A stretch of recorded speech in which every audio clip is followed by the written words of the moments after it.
Hello traders, I'm Ignat Barasenko and this is WaveTrading. So let's start with dollar index, where we got a quite tricky correction here.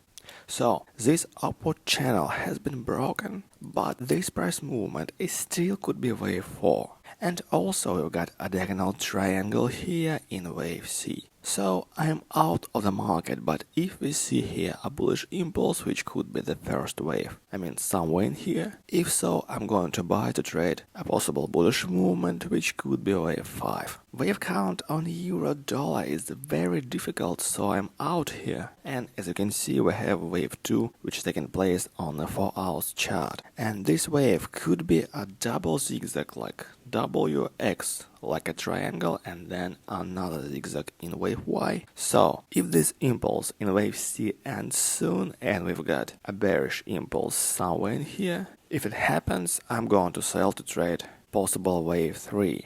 But I'm very careful here, because there are a lot of other wave counts, which means wave 2 could be continued, so again I'm very careful here. And there is a very interesting story on pound, because wave 2 is likely ended in a form of a zigzag. So I've got 4 short trades here and I'm going to sell even more if we see here a downward impulse, which could be the first wave inside bigger wave 3. However, I'm very careful here as well, because this price movement also could be the first wave of wave C, like 1 and 2, 3, 4 and 5. If so, I got all my stop losses and be out of the market. I don't have any trades on Japanese yen, because there is a possible diagonal triangle in wave C, which is likely going to be continued, so I'm just waiting when this pattern ends. And we've got a pullback from its lower side. If it happens, I'm going to buy to trade a possible wave 1.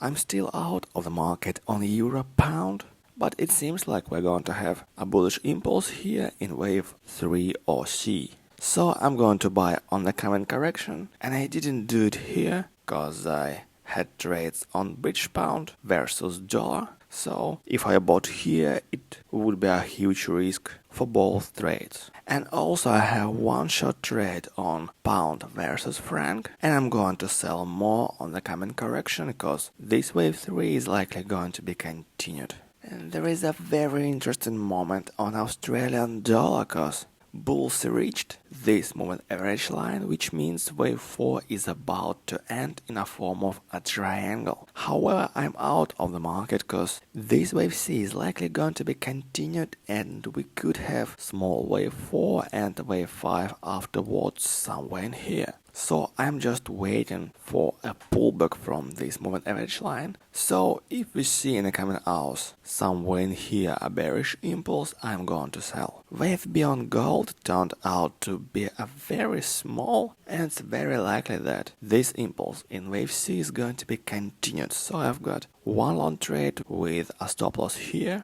and I'm going to trade only this impulse in wave 3. Also I've got 2 long trades on oil, because it seems like we've got a triangle in wave 4 here, like A, B, C, D, E. So there is an opportunity to have a bullish impulse in wave 5, here. So if the price goes higher, I'm going to increase my long trade. Also I've got a long trade on Dow index, because we could have wave 3 here very soon, but it's a very risky trade, so my stop loss is on the nearest critical level.